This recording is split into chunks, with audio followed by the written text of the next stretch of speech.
Deus não se importa nem um pouco com nossa aparência exterior, seja em relação às roupas ou à imagem pública. Ele se preocupa com nosso coração e é o único que pode verdadeiramente nos julgar. Provérbios 16, versículo 2, diz o seguinte: Todos os caminhos do homem são puros a seus olhos, mas o Senhor pesa o espírito. Nós nos vemos como puros, mas Deus é quem pesa a verdade. Nunca poderíamos nos julgar com precisão, porém podemos identificar quando alguém não é o que afirma ser. Em Mateus 7, versículo 15, Jesus nos alerta para tomarmos cuidado com os falsos profetas, que vêm até nós disfarçados de ovelhas, mas são lobos vorazes por dentro. No verso seguinte, ele diz que os reconheceremos pelos frutos que produzem.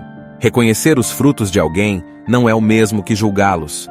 Julgamos erroneamente quando pensamos que podemos determinar o coração de outra pessoa. Reconhecer os frutos, porém, é examinar as ações de alguém e determinar se são piedosas ou não. Isso não é julgamento, mas sim exercício de cautela em relação a em quem confiamos.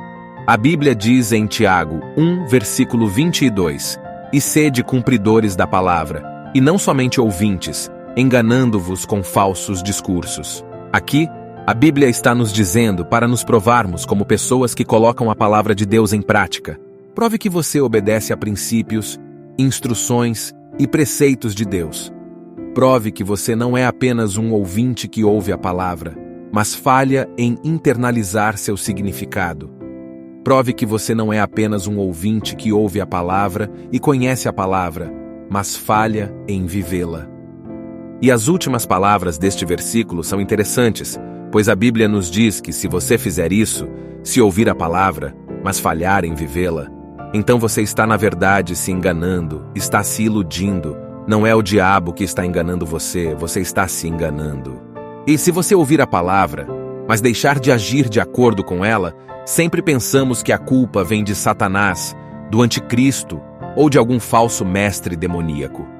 Mas algo tão simples como conhecer a palavra de Deus e falhar em vivê-la, isso é um ato de auto-engano.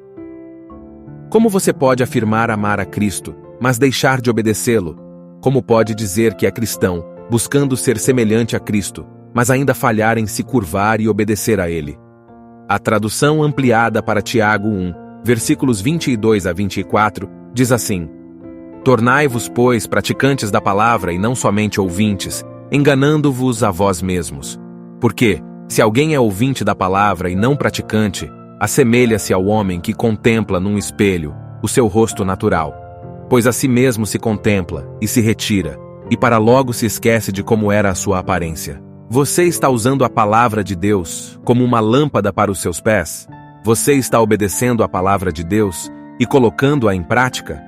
Eu não acredito que alguém possa ser praticante da palavra de Deus sem ser desafiado por ela.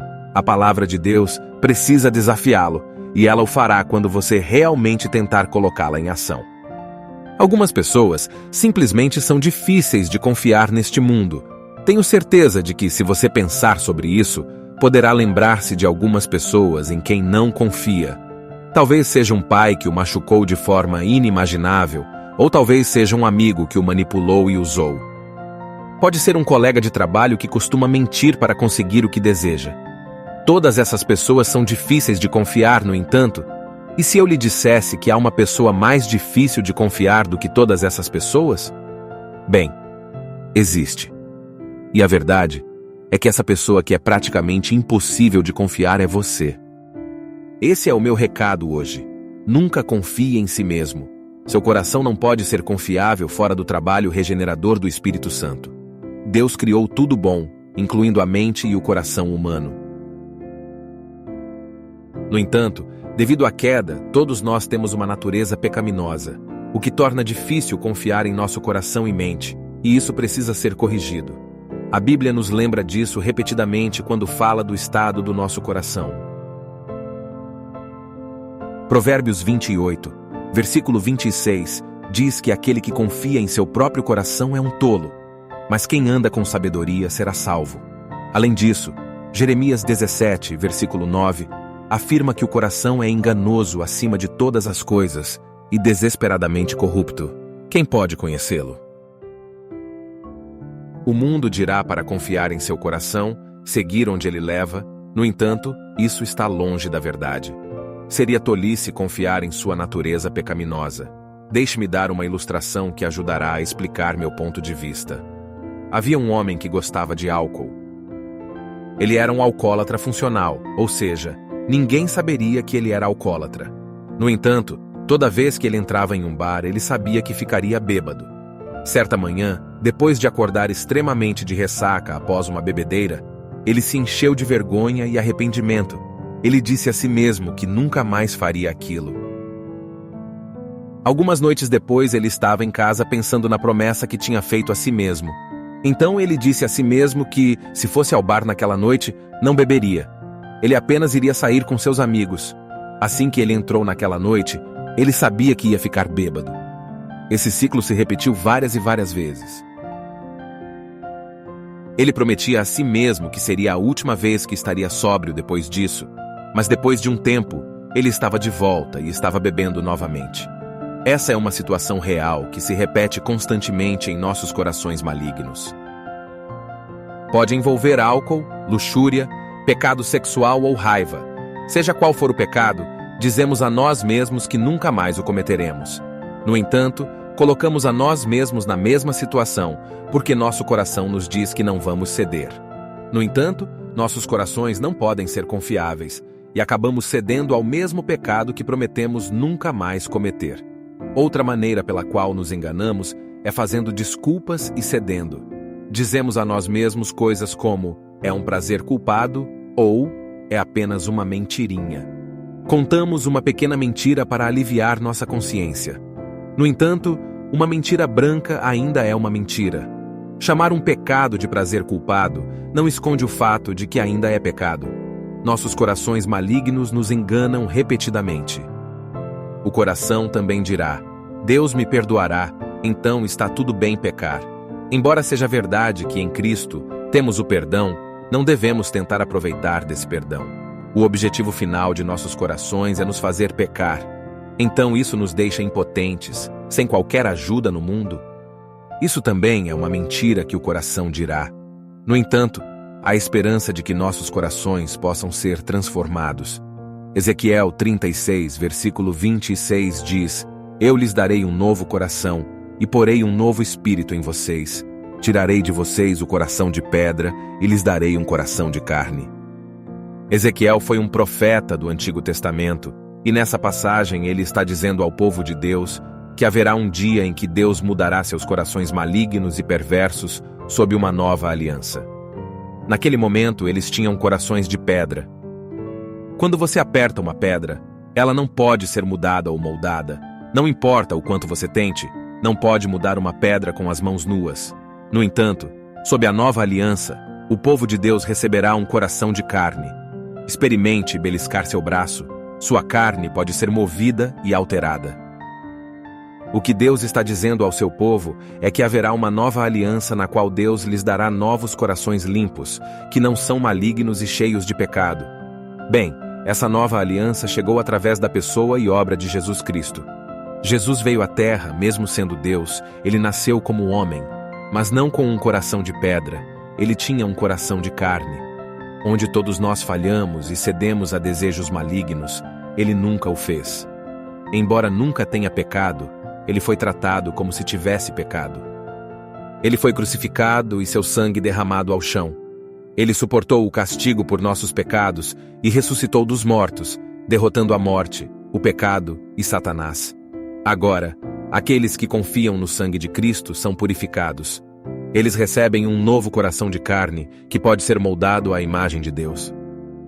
Esse novo coração é feito da própria palavra de Deus.